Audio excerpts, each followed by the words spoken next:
Welcome to The Explainer. Today, we're going to absolutely shatter the illusion of free will. We're peeling back the curtain to reveal the hidden psychological forces that are quietly dictating your daily choices, whether you realize it or not.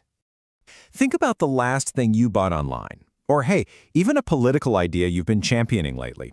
Ask yourself honestly, did you really choose that freely, completely on your own? I know, it's a tough pill to swallow. But look, decades of psychology research tell us that most of our so-called choices are actually driven by forces we don't even notice. It's kind of like you feel like the captain of the ship, but there's this massive, invisible current steering you from right under the surface. Here's our roadmap for today. We're hitting the illusion of choice, the 2 routes to persuasion, those famous 7 principles, the dark side of design, and finally, how to build up your mental defenses. Let's dive in. Section 1. The illusion of choice and uncovering the forces shaping your decisions. We all love to think of ourselves as entirely rational, right? Just totally logical beings running the show. But the reality, that comforting feeling of 100% free will is, well, it's often a manufactured illusion. It's carefully crafted by others to nudge your behavior in exactly the direction they want. And trust me, once you see the strings pulling you, you literally cannot unsee them. Moving on to Section 2, 2 routes to persuasion, taking a look at the elaboration likelihood model. So to understand how you're being influenced day to day, we've got to look at how information actually gets processed in your brain. Basically, you've got 2 paths. The central route is all about careful evaluation. It's slow, logical, analytical. But here's the thing. Our brains are kind of lazy. They want to conserve energy. So we usually default to the peripheral route. This one runs entirely on fast, automatic mental shortcuts. And guess what? Most modern persuasion completely bypasses your logic and just directly hacks into that autopilot. All right, Section 3, the 7 principles, better known as Cialdini's playbook of influence. Marketers absolutely love to exploit that fast peripheral route, using a specific set of psychological triggers, Cialdini's principles. Let's kick things off with reciprocity. Basically, this is that overwhelming, totally hardwired urge you get to return a favor when somebody gives you something. And the wild part? This deep-seated social reflex kicks in even if you never even asked for the gift in the first place. Just think about what I like to call the Costco strategy. You know those amazing free samples you snack on while wandering the aisles? Yeah, those are definitely not acts of corporate generosity. It's a highly calculated strategy. By handing you a tiny piece of food, they trigger that exact reciprocity we just talked about. Suddenly, you feel subconsciously obligated to buy the whole box. It's brilliant, and man, it works flawlessly. But wait, there are way more hidden levers. You've got the foot-in-the-door technique of commitment, where agreeing to a tiny request makes you way more likely to say yes to a massive one later.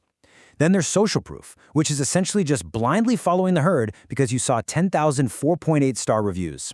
Add to that authority, instantly deferring to someone in a lab coat without ever checking their credentials. Oh, and liking. We naturally say yes to people we just find likable.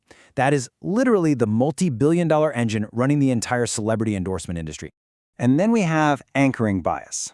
Imagine you're shopping, and you see this huge $999 price tag crossed out, and right next to it, it says $499.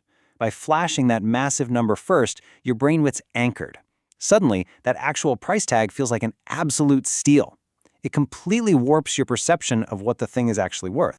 Or how about when you're on a website and you see only 3 left in stock? That is the principle of scarcity right there. Come on, we've all panicked and bought something we really didn't need just because it felt like time was running out, right? It's manufactured panic, purely designed to force you into a fast, unthinking purchase before someone else grabs it. Finally, there's the 7th principle, unity. This one is all about shared identity, your family, your tribe, your team. And honestly, it's arguably the most powerful persuasive lever of them all.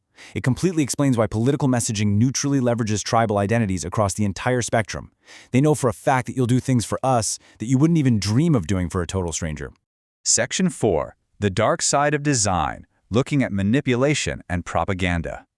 So, what happens when these relatively harmless marketing tactics get weaponized? Well, they turn into outright manipulation. A really foundational tool here is the mere exposure effect. Basically, just being repeatedly exposed to something automatically makes us like it more. Because of this, you can be bombarded by ads or political messages that literally rewire your preferences entirely under the radar. You don't even consciously realize it's happening. And the stakes get incredibly high when we start looking at stuff like propaganda and cult recruitment. Just think back to the famous Milgram experiments. They proved that perceived authority can completely override a person's own moral judgment, even causing them to inflict harm on somebody else. When cognitive biases get weaponized like this, they're no longer just trying to sell you a pair of shoes. They are fundamentally altering human behavior. Over in the digital world, this manipulation shows up as those unbelievably frustrating dark UX patterns. You know the ones. First, you get those pre-ticked consent boxes you barely even noticed. Then, if you want out, you're hit with these wildly confusing unsubscribe flows. And finally, totally obscured cancellation buttons. Make no mistake, this is deliberate, hostile design. It's meant to trap you in a subscription just by exhausting your mental energy. Which brings us to our final section, Part 5. Building your mental defenses and how to actually protect yourself. Enter inoculation theory. You can think of this as a mental vaccine. Just like a physical vaccine exposes your body to a harmless version of a virus so you can build up immunity, inoculation theory works by exposing you to weakened versions of manipulative arguments. By seeing these tactics clearly in a safe, low-stakes setting, you train your brain to easily recognize and resist them later on. Ultimately, forewarned is forearmed. Simply knowing that these psychological tricks exist is absolutely your greatest defense. Marketers, propagandists, scammers, they are all relying on you being on autopilot. So when it comes to the forces of persuasion, just being aware that the trap is there is really the only reliable way to keep yourself from stepping right into it. Make sure to subscribe to our series so we can keep uncovering these hidden forces together.